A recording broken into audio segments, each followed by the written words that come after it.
Price lord. ದೇವರ ಅತಿ ಪರಿಶುದ್ಧ ನಾಮಕ್ಕೆ ಸ್ತೋತ್ರವಾಗಲಿ. ಮತ್ತೊಂದು ದಿನವನ್ನು ಕಾಣುವಂತೆ ದೇವರು ನಮಗೆ ಕೃಪೆ ಮಾಡಿದ್ದಕ್ಕಾಗಿ ದೇವರಿಗೆ ಸ್ತೋತ್ರ. ಆತನು ಮಾಡಿದೆಲ್ಲ ಉಪಕಾರಗಳಿಗಾಗಿ ದೇವರಿಗೆ ಸ್ತೋತ್ರ. ಈ ದಿವಸದ ವೇದ ಅಧ್ಯಯನಕ್ಕಾಗಿ ಒಂದು ವಾಕ್ಯವನ್ನು ಓದಿಕೊಳ್ಳೋಣ. ಧರ್ಮೋಪದೇಶ ಕಾಂಡ 1ನೇ ಅಧ್ಯಾಯ 10ನೇ ವಾಕ್ಯ. ನಿಮ್ಮ ದೇವರಾದ ಯೆಹೋವನು ನಿಮ್ಮನ್ನು ಹೆಚ್ಚಿಸಿದ್ದರಿಂದ ನೀವು ಈಗ ಆಕಾಶದ ನಕ್ಷತ್ರಗಳಷ್ಟಾದಿರಲ್ಲ. ಮೋಶೆ ತನ್ನ ಮರಣಕ್ಕಿಂತ ಮುಂಚೆ ಇಸ್ರಾಯೇಲ್ ಮಕ್ಕಳಿಗೆ ಕೊಡುವಂತಹ 3 ಉಪನ್ಯಾಸಗಳನ್ನು ಧರ್ಮೋಪದೇಶ ಕಾಂಡದಲ್ಲಿ ನೋಡ್ಬೋದು. ಅದರಲ್ಲಿ ಮೊದಲನೇ ಉಪನ್ಯಾಸದಲ್ಲಿ ಅವನು ಮಾತಾಡ್ತಾ ಇರುವಂಥ ಮಾತು, ನೀವು ಈಗ ಆಕಾಶದ ನಕ್ಷತ್ರಗಳಷ್ಟಾದಿರಲ್ಲ.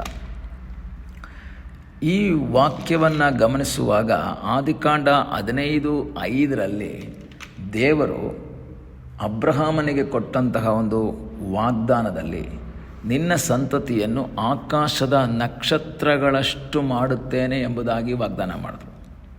ಆಕಾಶದ ನಕ್ಷತ್ರಗಳಷ್ಟು ಮಾಡ್ತೇನೆ ಎಂಬುದಾಗಿ ವಾಗ್ದಾನ ಮಾಡಿದಂತಹ ದೇವರು ವರ್ಷಗಳು ಕಳೆದಾಗ, ಅನೇಕ ವರ್ಷಗಳ ನಂತರ ಮೋಶೆ ಹೇಳ್ತಾನೆ, ನೀವು ಈಗ ಆಕಾಶದ ನಕ್ಷತ್ರಗಳಷ್ಟಾದ್ರಿ.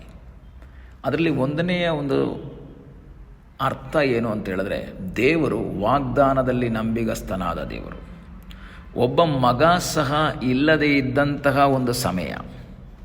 ನಾವು ಆದಿಕಾಂಡ 15ನೇ ಅಧ್ಯಾಯದಲ್ಲಿ ನಾವು ಓದುವಂಥ ಸಮಯದಲ್ಲಿ ಒಬ್ಬ ಮಗ ಸಹ ಅವನಿಗೆ ಇಲ್ಲ.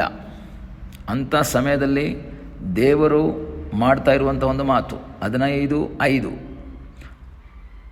ಅವನನ್ನು ಹೊರಗೆ ಕರೆತಂದು ಆಕಾಶದ ಕಡೆಗೆ ನೋಡು, ನಕ್ಷತ್ರಗಳನ್ನು ಲೆಕ್ಕಿಸುವುದು ನಿನ್ನಿಂದ ಆದರೆ ಲೆಕ್ಕಿಸು, ನಿನ್ನ ಸಂತಾನವು ಅಷ್ಟಾಗುವುದು ಅಂದನು. 16ನೇ ಅಧ್ಯಾಯದಲ್ಲಿ ಇಷ್ಮಾಯೇಲ್ ಹುಟ್ಟುತ್ತಾ ಇರೋದು. ಹಾಗಾದರೆ ಅಬ್ರಹಾಮನಿಗೆ ಮಕ್ಕಳೇ ಇಲ್ಲ.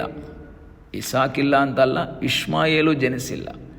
ಮಕ್ಕಳೇ ಇಲ್ಲದೆ ಇರುವಂತಹ ಸಂದರ್ಭದಲ್ಲಿ ದೇವರು ಅಬ್ರಹಾಮನಿಗೊಂದು ಮಾತು ಹೇಳ್ತಾ ಇದ್ದಾರೆ, ನಿನ್ನ ಸಂತತಿಯನ್ನು ಆಕಾಶದ ನಕ್ಷತ್ರಗಳಷ್ಟಾಗಿ ನಾನು ಮಾಡ್ತೇನೆ ಎಂಬುದಾಗಿ. ಹಾಗಾದರೆ ಸಂತತಿಯೇ ಇಲ್ಲದಂತಹ ಅವನಿಗೆ ದೇವರು ಈ ರೀತಿಯ ಒಂದು ವಾಗ್ದಾನ ಕೊಟ್ಟಾಗ ಅನೇಕರಿಗೆ ಒಂದು ಸಂಶಯ ಬರ್ತದೆ, ಹೇಗಾಗ್ತದೆ? ಒಬ್ಬ ಮಗನೂ ಸಹ ಇಲ್ಲ. ಒಂದು 50 ಜನ ಮಕ್ಕಳಿದ್ದಿದ್ರೆ ಓಕೆ, ಅವರ ಸಂತತಿ ನೋಡ್ಬೋದು. ಒಬ್ಬ ಮಗನೂ ಇಲ್ಲ.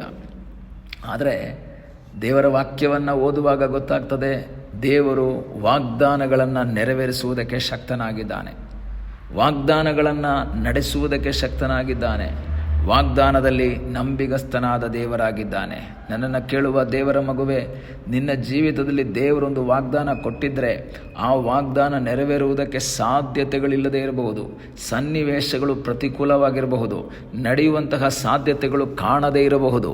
ಆದರೆ ದೇವರ ವಾಕ್ಯ ಈ ರೀತಿ ಹೇಳ್ತದೆ, ಸನ್ನಿವೇಶಗಳನ್ನು ಉಂಟು ಮಾಡುವಂತಹ ಒಬ್ಬ ದೇವರಾಗಿದ್ದಾನೆ, ಸನ್ನಿವೇಶಗಳನ್ನು ಸೃಷ್ಟಿ ಮಾಡುವಂತಹ ಒಬ್ಬ ದೇವರಾಗಿದ್ದಾನೆ. ಎಲ್ಲಿ ಪ್ರತಿಕೂಲಗಳಿದೆಯೋ ಅಲ್ಲಿ ಅನುಕೂಲವಾಗಿ ಮಾರ್ಪಡಿಸುವಂತಹ ಒಬ್ಬ ದೇವರನ್ನು ನಾವು ಆರಾಧನೆ ಮಾಡ್ತಾ ಇದ್ರೆ, ಈ ಸಂಜೆಯ ಸಮಯದಲ್ಲಿ ಕರ್ತನಿಗೆ ಹೇಳೋಣ, ಕರ್ತನೇ, ನನ್ನ ಜೀವಿತದಲ್ಲಿ ನೀನು ಕೊಟ್ಟಂತಹ ವಾಗ್ದಾನವನ್ನು ನೆರವೇರಿಸುವುದಕ್ಕೆ ನೀನು ಶಕ್ತನಾಗಿರುವುದಕ್ಕಾಗಿ ಸ್ತೋತ್ರ. ವರ್ಷಗಳು ಕಳೆದಾಗ ಮೋಶೆಯ ಮೂಲಕ ದೇವರು ಮಾತಾಡ್ತಾ ಇದ್ದಾರೆ, ನೀವು ಈಗ ಆಕಾಶದ ನಕ್ಷತ್ರಗಳಷ್ಟು ಆಗಿದ್ದೀರಾ. ಅದರ ಅರ್ಥ, ದೇವರು ಅಬ್ರಹಾಮನಿಗೆ ಕೊಟ್ಟಂತಹ ವಾಗ್ದಾನ ಈಗ ನೆರವೇರಿಸಿದ್ದಾರೆ. ಅನೇಕ ತಲೆಮಾರುಗಳು ಮುಂದೆ ಹೋಯಿತು. ಅಬ್ರಹಾಮನ ಮಗ ಇಸಾಕನ ಮಗ ಯಾಕೋಬನಿಗೆ 12 ಜನ ಮಕ್ಕಳು. ಅಲ್ಲಿಂದ ನಾವು ಮುಂದೆ ಬಂದರೆ ಆ 12 ಮಕ್ಕಳಲ್ಲಿ ಲೇವಿ, ಮೋಶೆ 4ನೇ ತಲೆಮಾರು. ಮೋಶೆಯ ಕೆಳಗೆ ಅನೇಕ ಮಕ್ಕಳುಗಳು ಇವಾಗ ಬಂದಿದ್ದಾರೆ ಅಲ್ಲಿ ಇಸ್ರಾಯೇಲ್ ಮಕ್ಕಳಲ್ಲಿ. ಹಾಗಾದರೆ ಅಷ್ಟು ಸಂತತಿಗಳು ದಾಟಿದ ತಕ್ಷಣ ಏನಾಗಿದೆ? ಬೈಬಲ್ ಹೇಳ್ತದೆ, ಇವರನ್ನ ಎಣಿಸೋಕ್ಕಾಗ್ತಾ ಇಲ್ಲ, ಇವ್ರನ್ನ ಲೆಕ್ಕ ಮಾಡೋಕ್ಕಾಗ್ತಾ ಇಲ್ಲ, ಮಾತ್ರವಲ್ಲ ಮುಂದೆ ಇನ್ನೂ ಹೆಚ್ಚಿಸ್ತಾನೆ ಎಂಬುದಾಗಿ ಮೋಶೆಯಲ್ಲಿ ಹೇಳ್ತಾ ಇದ್ದಾನೆ.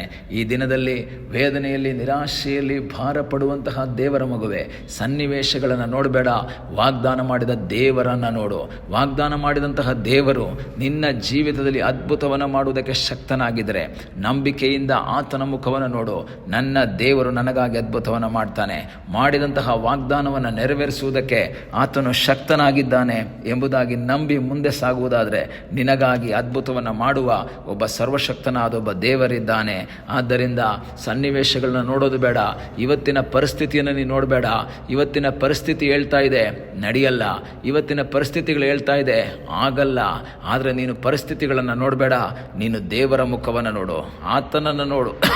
ಆತನು ವಾಗ್ದಾನದಲ್ಲಿ ನಂಬಿಗಸ್ತನಾದಂತಹ ದೇವರಾಗಿದ್ದಾನೆ. ಆದ್ದರಿಂದ ಆ ಅಬ್ರಹಾಮನಿಗೆ ಮಾಡಿದಂತಹ ವಾಗ್ದಾನವನ್ನು ಅನೇಕ ವರ್ಷಗಳು ಗತಿಸಿದಾಗ ನೆರವೇರಿಸಿದಂತಹ ದೇವರು ನಮ್ಮ ದೇವರಾಗಿದ್ದಾನೆ. ನಿನ್ನ ಜೀವಿತದಲ್ಲಿರುವಂತಹ ವೇದನೆಗಳನ್ನು ನೀಗಿಸಿ ಪರಿಹಾರವನ್ನು ಕೊಟ್ಟು ಅದ್ಭುತವನ್ನು ಮಾಡುವ ಸರ್ವಶಕ್ತನಾದ ಒಬ್ಬ ದೇವರಿದ್ದಾನೆ. ಆ ದೇವರಲ್ಲಿ ಆಶ್ರಯಿಸಿ ಮುಂದೆ ಸಾಗುವಂತೆ ದೇವರು ನಮಗೆ ಸಹಾಯ ಮಾಡಲಿ.